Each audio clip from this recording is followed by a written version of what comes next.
Уважаемые члены Государственной комиссии, Dear members of the State Commission, dear colleagues, дамы, господа, ladies and gentlemen, предлагаю открыть заседание Государственной I would like to announce the meeting for the State Commission open. на котором будут рассмотрены результаты We will be reviewing the results of preparing the launch vehicle корабля and the crewed vehicle for the upcoming launch, основного дублирующего экипажа and announcing the decision about the prime and backup crew for MS-17 Soyuz vehicle. с учетом технического The State Commission, based on the technical condition of the ISS корабля и ракетоносителей на технических комплексах, and the preparation of both the vehicle and the crewed vehicle предложение Совета главных on the launch side, было принято решение as well as the decision of the Designer General, 2020 года транспортного has come to a decision about the launch on October 14th, 2020. с графиком завершающего этапа подготовки According to комплексе the final комплексные испытания stages of preparation, we have conducted integrated tests on the launch site, and готовности ракетно-космического we would like to announce the preparedness назначения of the launch vehicle and the vehicle полетного испытания to космических комплексов the mission. Романа. Mr. Romanov will further report. Good morning. Завершены работы Yesterday, графиком двух стартовых дней. the works for the two-day schedule were completed. We do not have any objections. The launch vehicle and the Soyuz vehicle MS-17 are ready for further operations. Now, the report about the preparedness of the crew will follow for the Soyuz MS-17 vehicle. This is the Mr. Vlasov will report. He is the GCTC head. Ladies and gentlemen, dear colleagues, the long-term expedition for the ISS-64 crew has prepared. There were prime crew members. There are prime crew members who are Sergey Ryzhikov, Soyuz commander, and the ISS commander Sergey Kudsverchkov, flight engineer 1, Kathleen Rubens, flight engineer 2, the NASA astronaut. Also, we have backup crew, Oleg Novitsky, Soyuz commander and ISS flight engineer, Pyotr Dubrov, the Soyuz flight engineer 1 and flight engineer for ISS, Mark Van de Heij, NASA astronaut, flight engineer for Soyuz and flight engineer and for the ISS. All of the crew members have successfully completed and passed their tests and examinations. Based on the decision of the Medical Commission, they are fit to perform their mission. The Interagency Commission performed their meeting at the training center and issued their permission for the crew to perform their mission aboard the Soyuz MS-17 vehicle. Currently, all the pre-flight training of the crew has been completed in full scope, and we would like to confirm that the prime crew members will be Sergey Ryzhikov and Soyuz commander and ISS commander, Sergey Kudsverchkov, flight engineer 1, Kathleen Rubens, flight engineer 2. The backup crew would be Oleg Novitsky, Soyuz commander and ISS flight engineer, Peter Dubrov, flight engineer, and Mark Van de Heij. I would like to congratulate Pavel Vlasov. It is an anniversary for him. I would like you to join me in congratulating him. Прошу огласить принятие решения, огласить Please announce the decisions from Oleg Skorbogatov. We are announcing the following draft decision. Having heard about the preparedness of the launch vehicle and the Soyuz vehicle and the crew readiness, the State Commission has decided, first, to confirm the following prime crew for MS-17 vehicle.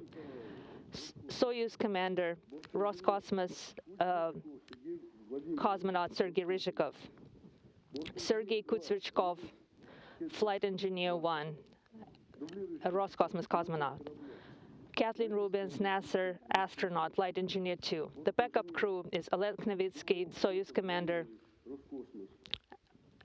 Peter Dubrov, Soyuz flight engineer 1, Mark Vanderhei, NASA astronaut, flight engineer 2.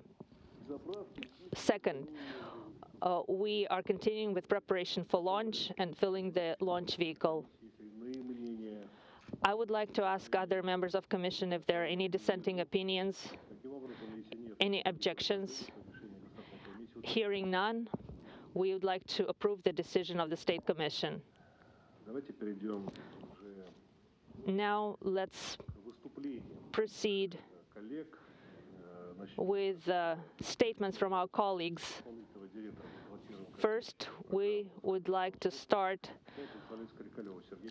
with Sergey Krikala, the Director for Manned Space Missions from Roscosmos. Dear colleagues, first of all, I'd like to say congratulations on the Commission's final decision. It was expected, but until the very end, we were not 100% sure. Now we do know. And now I can be absolutely assured that everything is in good hands. You know, the situation aboard the station is always fluid. There can be some shifts in schedule. But I think that your program looks very interesting, very promising. And I would like to congratulate you for being prime crew members. And I hope that you enjoy your work. I would like to wish you luck, regardless of all the training. You know, you still have to have luck, so everything goes smoothly. And I would like to wish the crew, the backup crew, to continue their hard work. Your time will come very soon too, and you will be prime crew in a few months. So good luck to you too. Now, I would like to pass the mic to the Director of the ISS program from NASA, Mr. Joel Montalbano. Thank you. Sergey, congratulations on your readiness and completing your training to date. Сергей, я поздравляю вас с окончанием подготовки и то, что вы пришли к этому дню. While all expeditions are exciting, this one is unique in that in November of this year, we will achieve 20 years of continuous human presence on board the International Space Station. Все экспедиции неимоверно интересные, но эта экспедиция, она особенная, потому что в ноябре этого года мы будем праздновать беспрерывное 20-летнее присутствие экипажа на борту Международной космической станции. Across the globe, we will celebrate this achievement, and through your smiling faces on orbit, we will show all the achievements of the international partnership. Будем праздновать эту важную дату мы по всему миру, и ваши улыбающиеся лица, они действительно покажут всей планете, чего достигло наше совместное партнерство в Международной космической станции. To the backup crew, thank you for your support, and thank you for your readiness and being available. We look forward to see you flying soon. А дублирующему экипажу я благодарю вас за поддержку, я благодарю вас за то, что вы стояли рядом с основным экипажем, и мы с нетерпением ожидаем увидеть вас готовыми к своему полету в самом ближайшем будущем. Спасибо. Слово предоставляется главе администрации города Байконур. To pass the mic to the head of administration of Baikonur, Mr. Stinov. dear members of the State Commission, cosmonauts and astronauts, and dear guests, I would like to congratulate Sergey Ryzhikov, Sergey Kutsverchkov, and Kathleen Rubens for being approved as prime crew to the International Space Station. As tradition goes, we would like to award you with a gold symbol of Baikonur for your merits. Sergey Kutsverchkov will receive one today. Also, the tradition dictates to give silver symbols of Baikonur to those who are visiting our city for the first time. So we would like to wish you success, great launch, great stay on board the International Space Station, and hopefully you can come home soon. So now we would like to pass the mic to Mr. Rogozhnikov. Dear cosmonauts, astronauts, I would like to extend my congratulations from all the medical workers who've been attending to you, training you, helping you to prepare for this upcoming mission. Sergey and Sergey, I do remember your request. Don't worry, I will do everything as required. We've seen you during your training.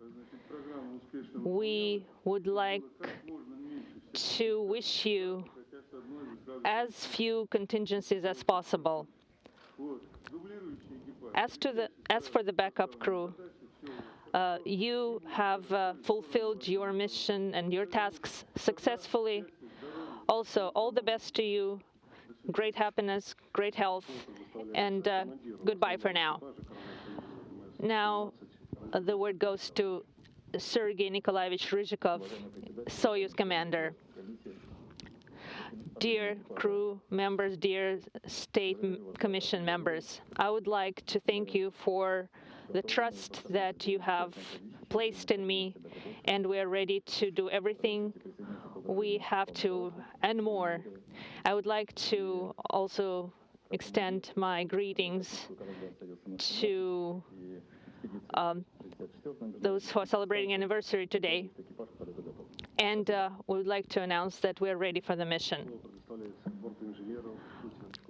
The word goes to Sergey Kutsverchkov, Flight Engineer 1. A flight engineer of Soyuz MS-17 and ISS Expedition 64 flight engineer is ready for the mission. Thank you very much for your trust. And thank you for your training. The word goes to Flight Engineer 2, Kathleen Rubens. Dear members of State Commission, thank you very much for the opportunity to train with you, to train with this great crew. It's an excellent crew, and I'm waiting impatiently to get on board as soon as possible. The word goes to the backup crew commander, Oleg Novitsky. Good morning, all dear State Commission members. As the Soyuz backup crew commander, I would like to thank you all for all your efforts. I would like to wish our colleagues great mission. Thank you all very much.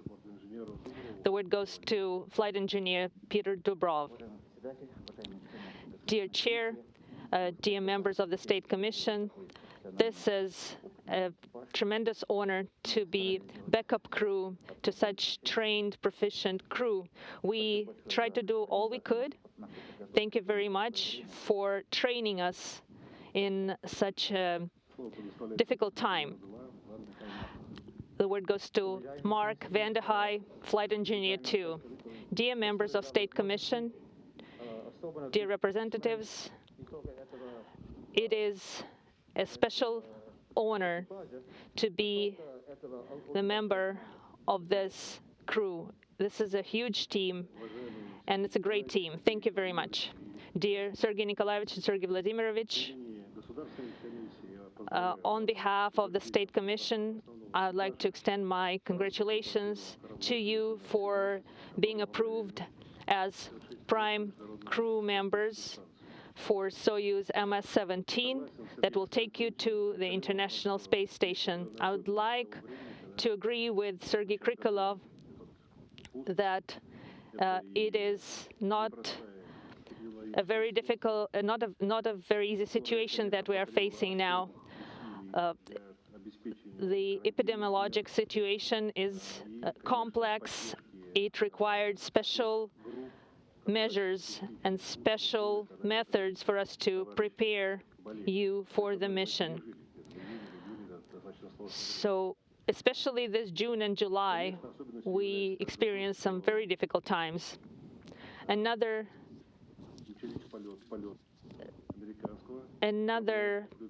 thing that we would like to mention is that the U.S.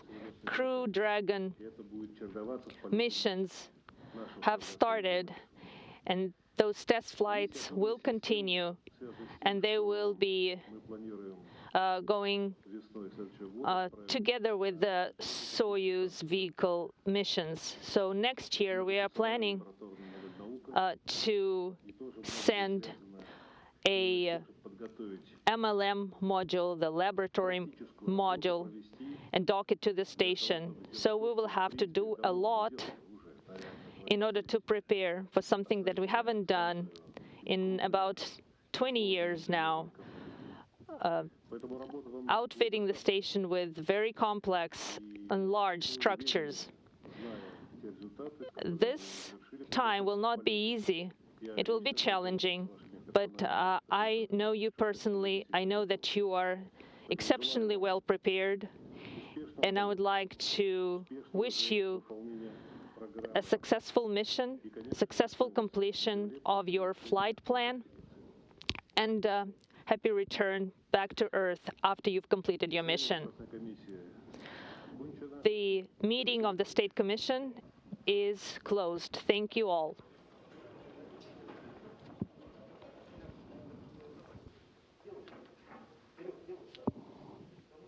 Please move forward a little bit. Good morning. The Media Group Russia studio can hear us.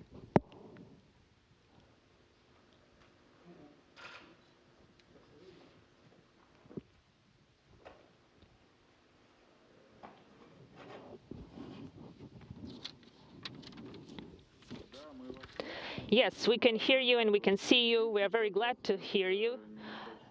We just have a little bit of feedback from you.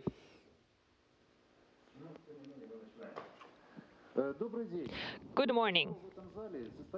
Right now, we just witnessed the State Commission meeting that approved the prime and backup crew for ISS Expeditions 64. Currently, the launch for MS-17 Soyuz vehicle is scheduled for October 14th, 2020 at 8:45 Moscow time. I would like to introduce the prime crew to you. The Soyuz commander and ISS-64 commander Sergey Roscosmos, Russia. Flight engineer for Soyuz MS-17 and ISS-64 expedition, Sergey Kudzverchkov, Roscosmos, Russia. Flight engineer 2 of Soyuz vehicle and the ISS, Kathleen Rubens, NASA, the USA. The backup crew, the Soyuz commander and ISS flight engineer Oleg Novitsky, Roscosmos, Russia. Soyuz flight engineer and ISS flight engineer Pyotr Dubrov, Roscosmos, Russia. Flight engineer 2 of Soyuz MS-17 and NASA and ISS, Mark Vanderheij, NASA, the United States. Roman, back to you.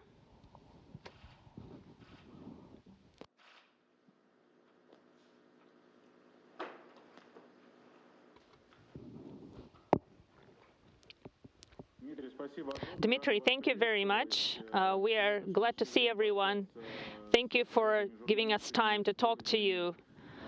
It is important to talk to our users, our readers and listeners and users of our social media websites right now when it's less than 24 hours left until the launch. This press conference is again virtual.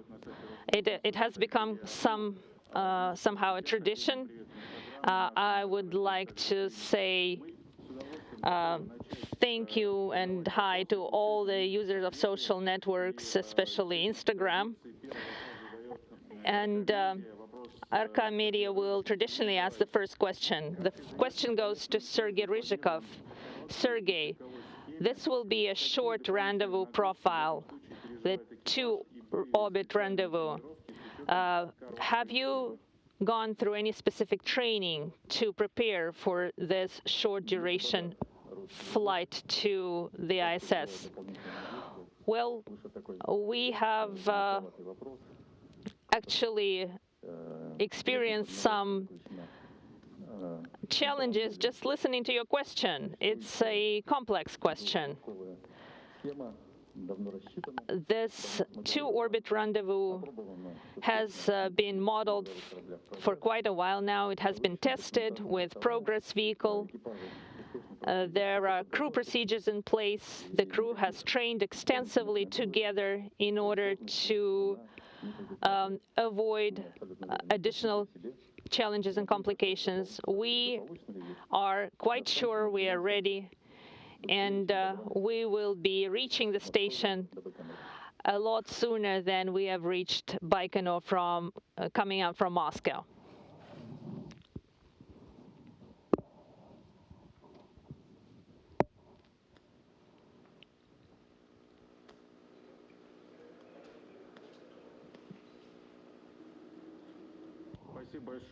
Thank you very much. Arca Media opened our press conference. Now, thank you.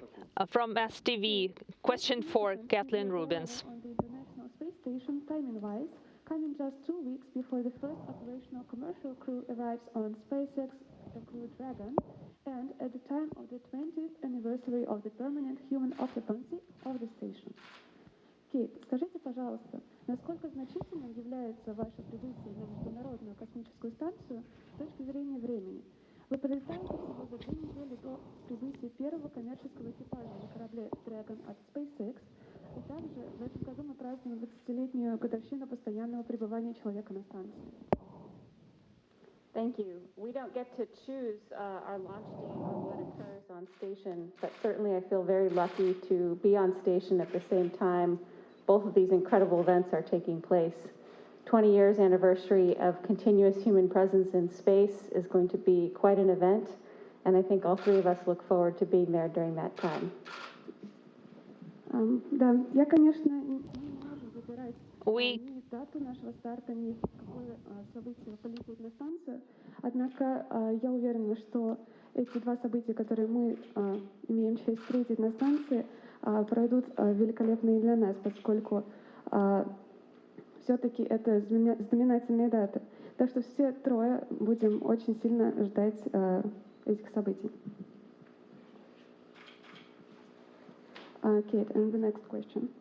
20 years after the station's permanent human occupancy began, how would you write the story of the station to date in terms of its achievements and its place in human spaceflight history? Уже 20 лет человек непрерывно присутствует на борту МКС.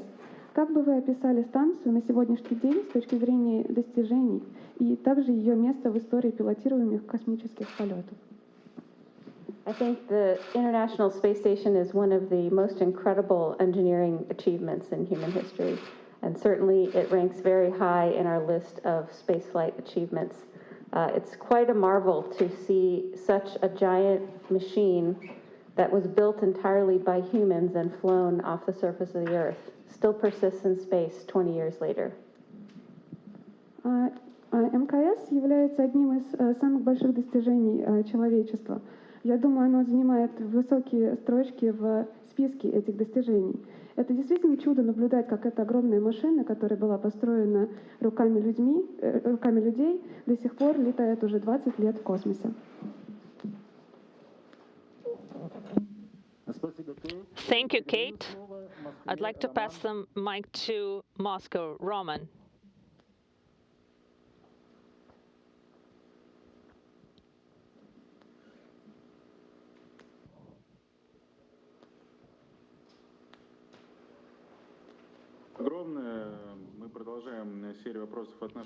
We would like to continue with questions from our users. Ekaterina Pavlushenko is asking you.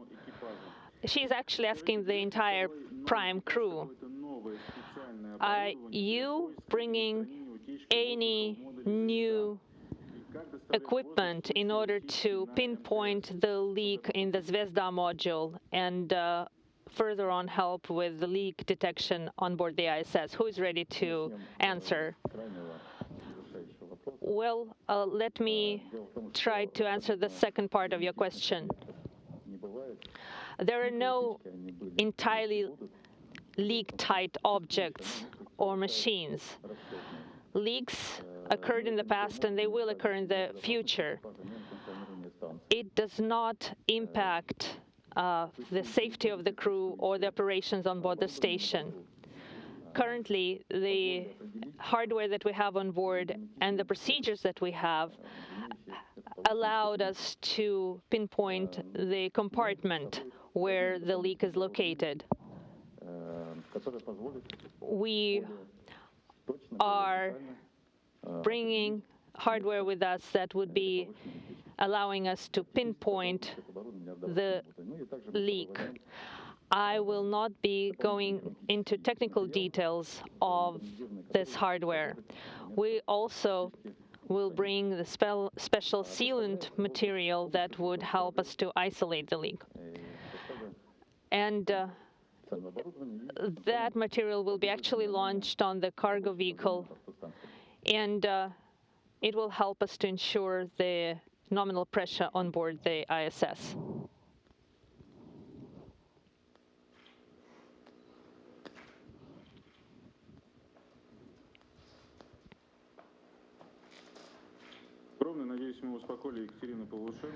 I hope that we have reassured Ekaterina Pavlushenko. All will be good. Thank you very much. And now back to Baikonur. Thank you. Mikhail Rodionov from social media is asking Kathleen, what have made you afraid during your first mission to the ISS, or what have surprised you the most? Well, the first time I flew to the ISS, I actually participated in an EVA. And when the hatch opened, I could see our planet without the window in between. It was right there. I did not have any feeling that I was afraid or scared. I was happy. I was very happy to be in outer space. It was a beautiful moment. Thank you, Kate. Ruslan Kalimov from our social media is asking Sergey Kudzverchkov, are you going to be posting to your Instagram account and answering questions from your users, from your subscribers?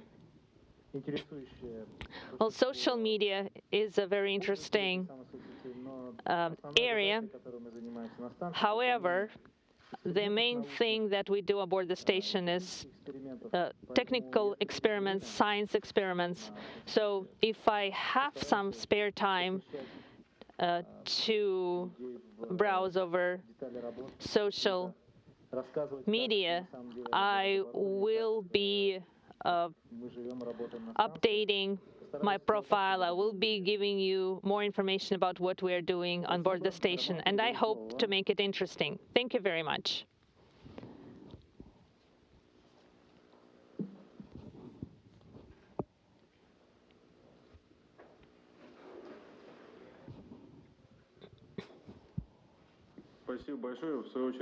Thank you very much. I would like to remind you that you should subscribe to Roscosmos and NASA social media.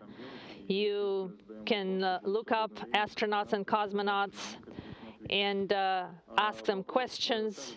And if they have time on board, they will be answering them. So now a question to Sergey Kutsverchkov. Sergey, tell us, what do you need to study and what kind of education do you have to become a cosmonaut? And what kind of physical preparedness do you have to have? That's a great question, not too hard to answer. The thing is that there are current requirements. They're listed on a Roscosmos website, also on Gagarin Training Center website. If you know how to use a browser, you will be able to look it up without any problems. So anyone, any citizen of Russia can become a cosmonaut.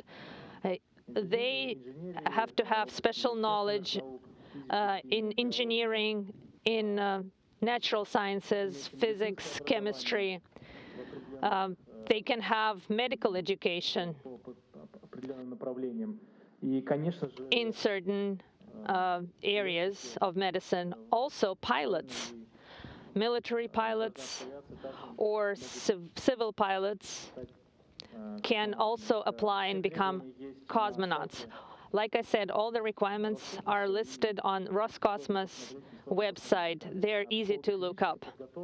In terms of how fit you need to be, I just want to say that, and maybe I'll make someone's day, you don't have to be specifically excelling in a certain sport or be an athlete. However, you have to be in good health.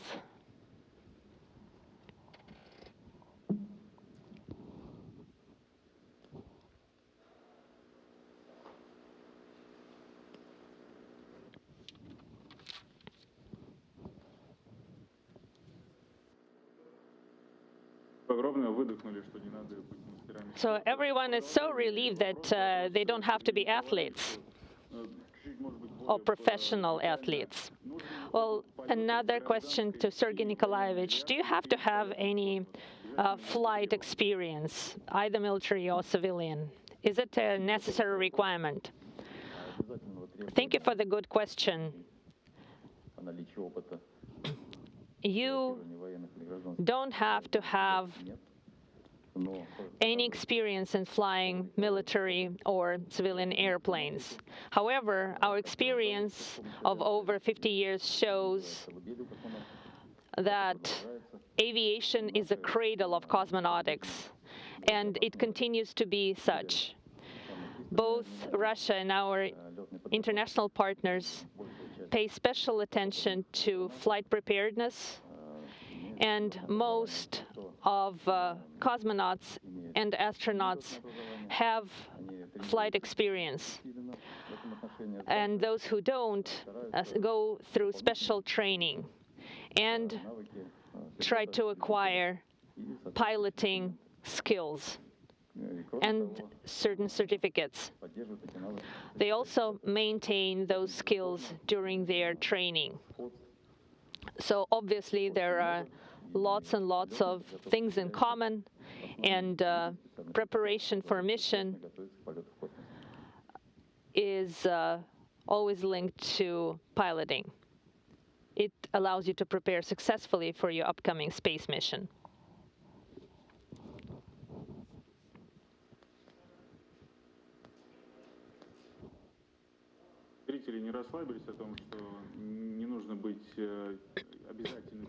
So, our viewers have not been quite relaxed that they don't have to be professional athletes. So, for those who are still worrying about it, I address their attention to the Roscosmos website where they can see all the requirements. Also, we have another question from Mikhail Rodionov from Shumerli.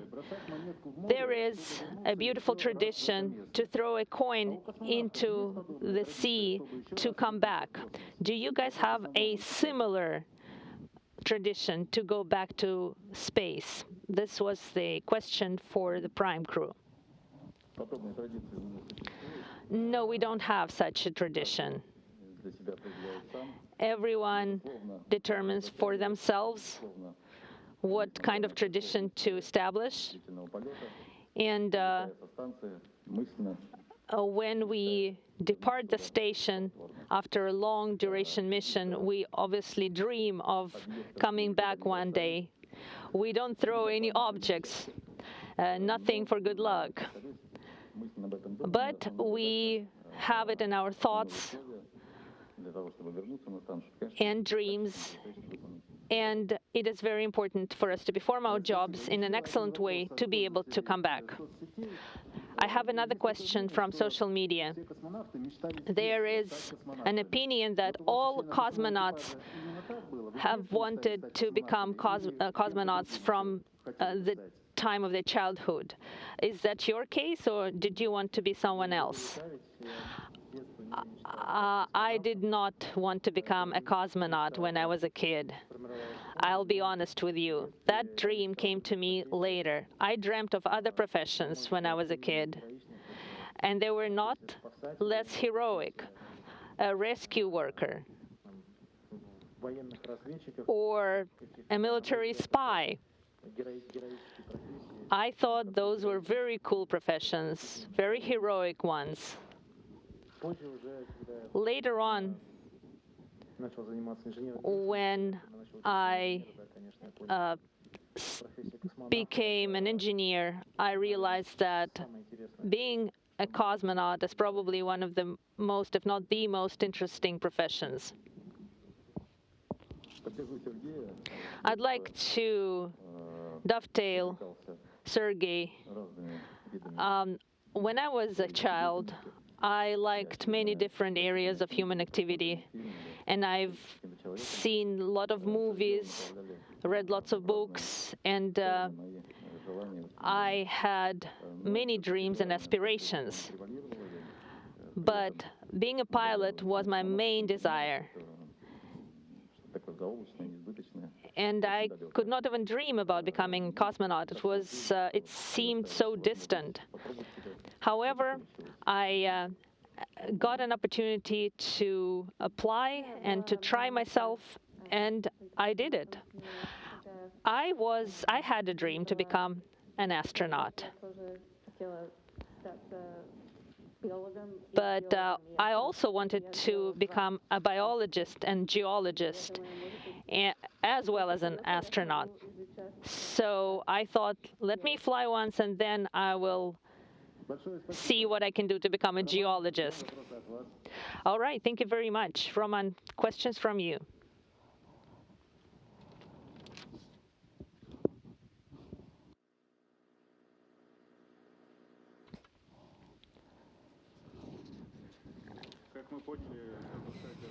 We understand that in order to become an astronaut, you have to dream of it being a kid. But to become a cosmonaut, you don't have to dream about it from your childhood. So questions for our Russian crew members.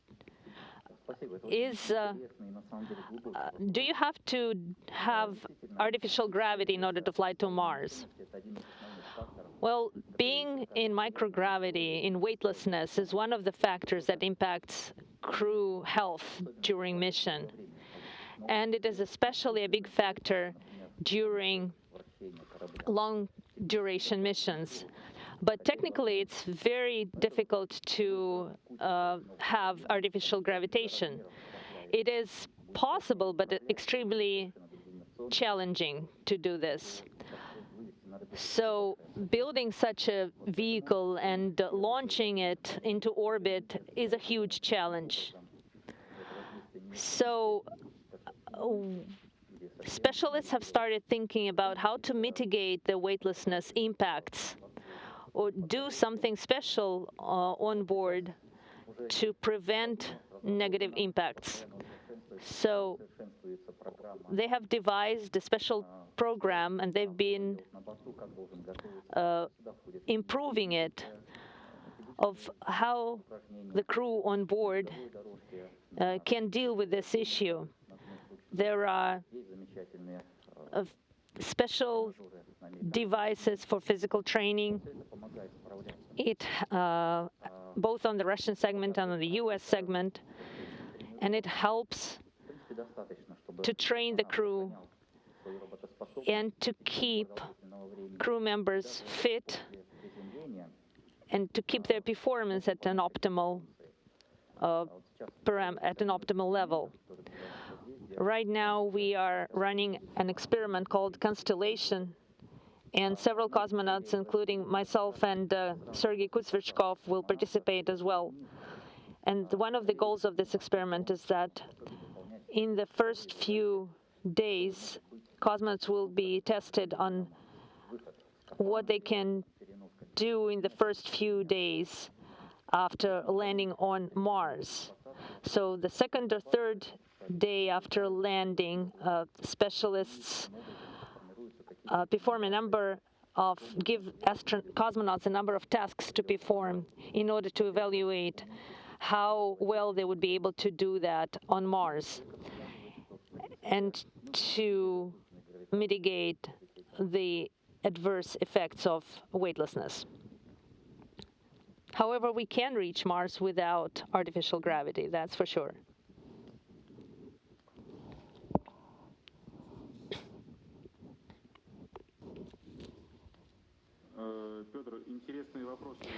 Pyotr, interesting questions keep coming for you. Maxim is asking, would you like to live on a different planet? And if yes, then which planet would you want to try to live on? This is such an interesting question. As a researcher, I would love to have such experience because I would be able to make new discoveries, obtain a lot of new information, to learn a lot about planet origin. We would probably learn a lot about new materials, new substances and compounds. But as a person, I would definitely miss the rustling of leaves on the trees, the smells that surround us here on the ground. We are used to such minor, trivial things, and we can only understand how important they are to us when we don't have them anymore. On a different planet, humans would not have any things like that. That's why I do not want to leave the Earth for a long period of time.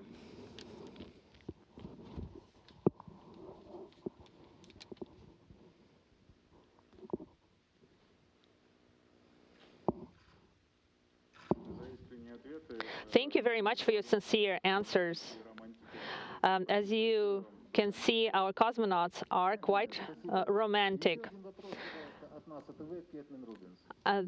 Here's another question for you. We are on the station 4 years ago. The return space station is certain to be filled with work from start to finish.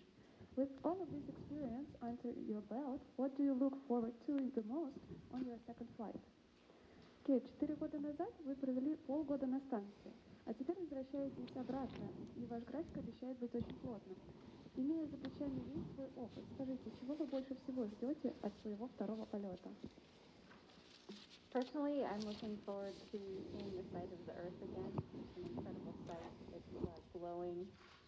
It's beautiful to fly around, and I really so Лично мне было бы интересно еще раз взглянуть на Землю со стороны.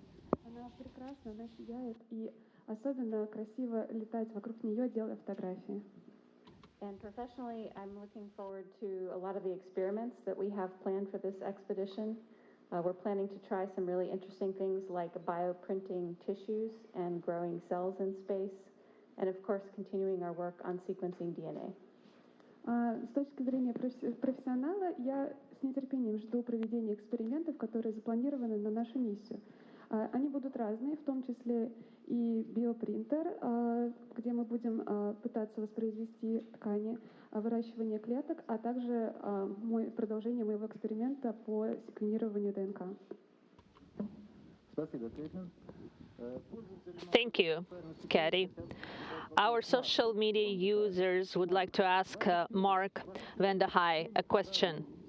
So what was your first impression when you saw Earth from a side? And has your impression changed over time? Well, like Kate just said, the Earth is so beautiful. My first day in space, my major task was to get some rest and sleep, but I could not sleep because I was glued to the window looking at the Earth. When I was aboard the station, I remember thinking how big the Earth is.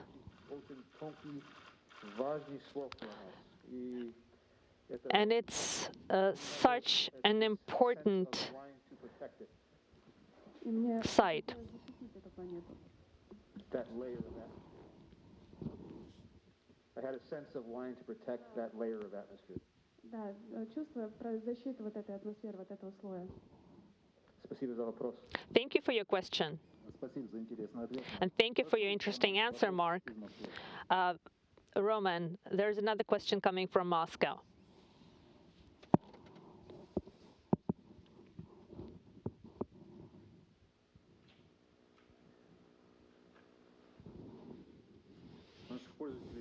So our users would like to ask Oleg Novitsky, when will the Nauka module dock to the ISS? Will cosmonauts be able to ingress it immediately, or you'll have to do something? Well, I guess now when modules dock to the station, things need to be done from the ground first.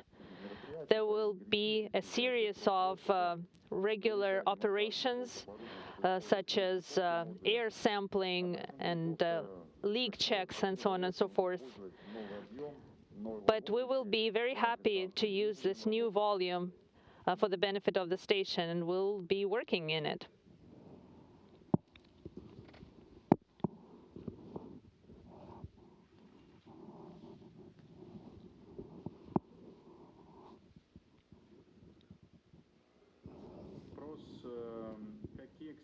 Another question.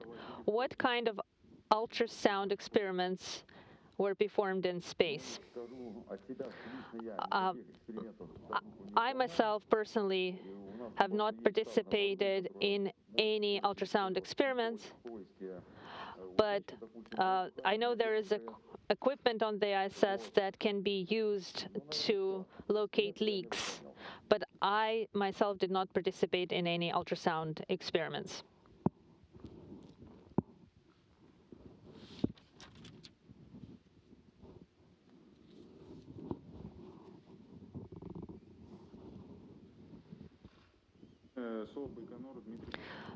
Baikonur, Dmitry, back to you. Thank you. Question for Sergey Ryzhikov.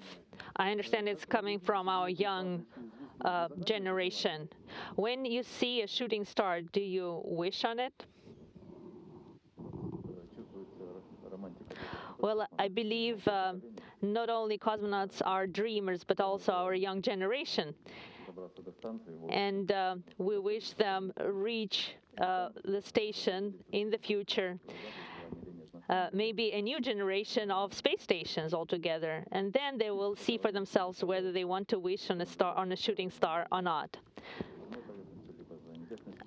But we love to observe both the Earth and this outer space. We enjoy the view, but I don't think we make any wishes. I'm sorry for this less romanticized answer. That's okay. So another question: how do cosmonauts sleep in space if everything is flying around them? And what kind of dreams do you have? Well, we sleep very well, very soundly. We are attached inside our sleeping bags, and if we don't attach ourselves, we can fly out. It doesn't happen often, though. But we have very good sleep, very nice dreams, very kind ones. Everything is usually well. Awesome. And now back to Media Group Russia. Roman.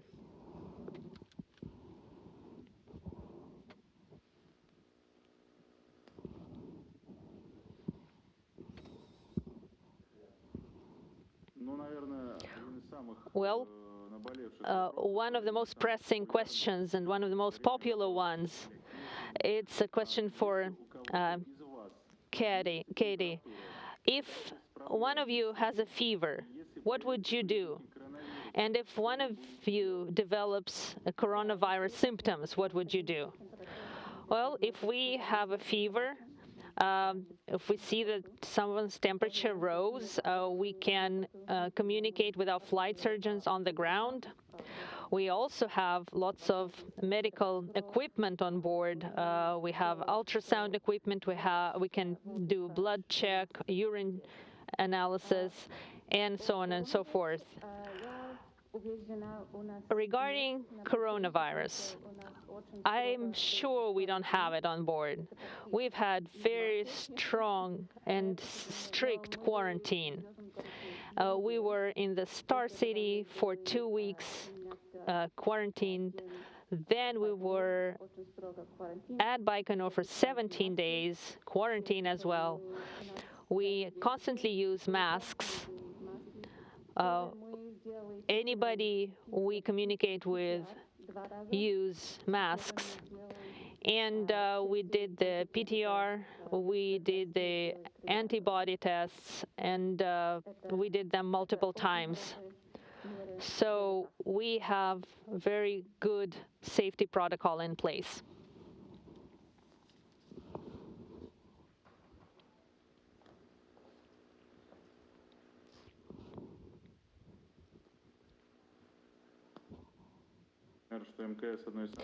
I believe the ISS is one of the safest places to avoid coronavirus, and I'm sure it will never get there. So I just want to reassure everyone that our cosmonauts and astronauts do everything they can and to avoid coronavirus. And I would like our listeners to do the same.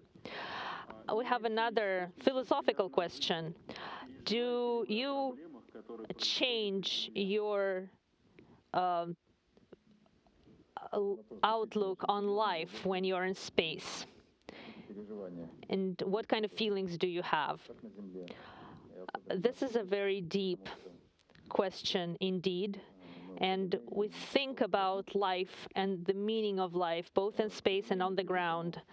In space, we are in a situation where we cannot come back to Earth on a whim. And because humanity sometimes, despite huge scientific success, still cannot solve simple problems.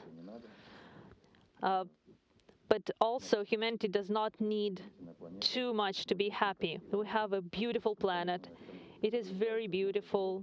It's absolutely fantastic and wonderful, and it needs to be taken care of by us. Every time we go to pre-launch training, something happens on Earth, unfortunately, and it was the case in March.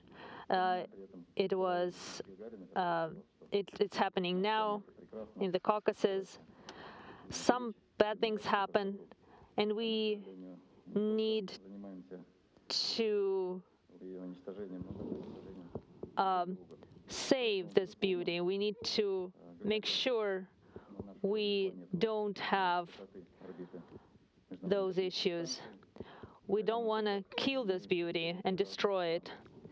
And different cultures, different countries are represented by the ISS. We know how to speak to each other, we know how to support each other and help each other, and together solve issues. We know how to build friendships.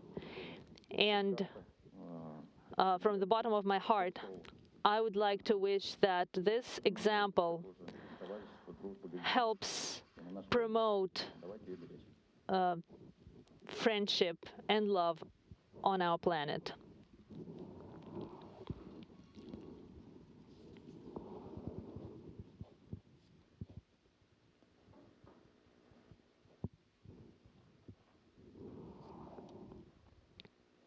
спасибо огромное за ответ. Thank you very much for your answer. And back to Baikonur. We have another question for Sergey. Does station suffer a lot from space debris, from micrometeorites, meteorites, and what kind of measures are taken to protect it?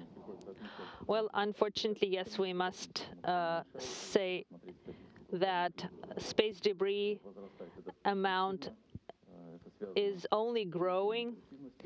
It has been growing over the past few decades because there's a lot more presence of human-made objects in space. And the station usually suffers not from the space debris, but from other objects, from micrometeorites that cross its orbit.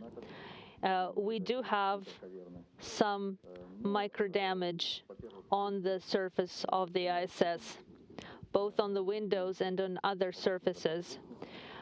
All those stresses and loads are calculated and are acceptable. We have specific hardware that registers all those micro impacts and additional damage that they cause. We track the degradation of solar panels, and this is why we've been able to fly the station for over 20 years. The current damage to the station is actually less than we could have expected.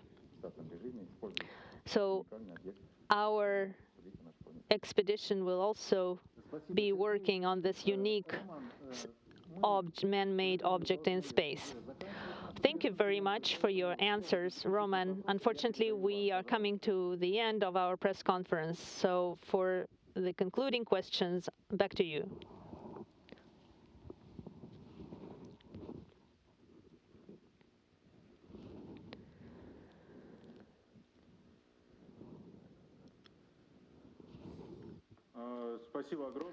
Thank you so very much.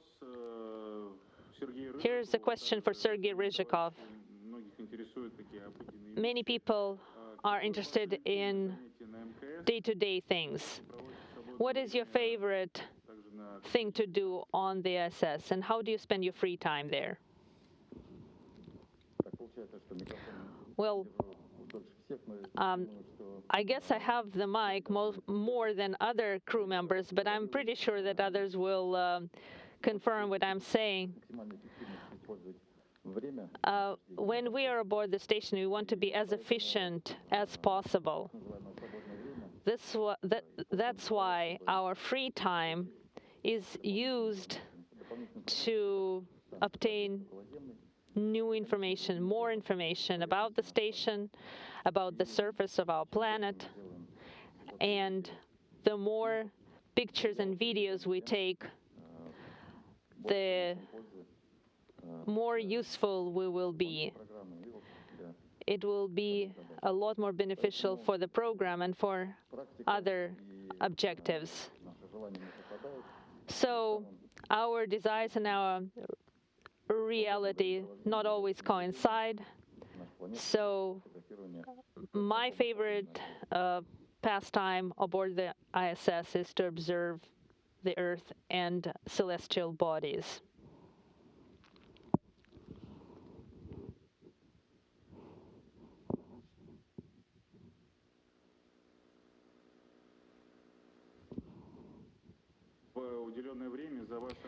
In this allocated time, I would like to thank you for your answers. We will be awaiting the launch impatiently.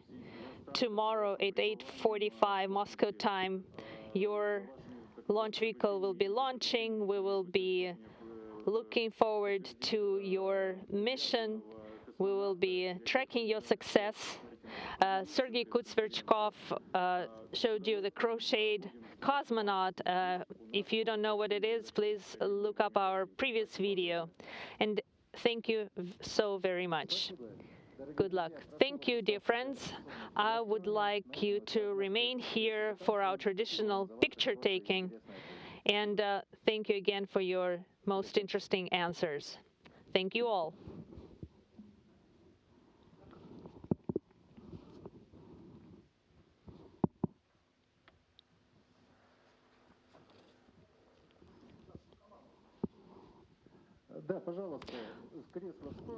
Please move away the chairs.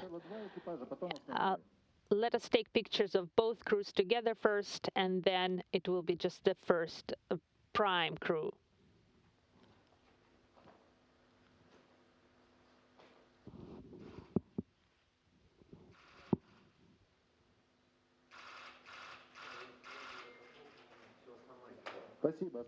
Thank you. Prime crew, please remain where you are.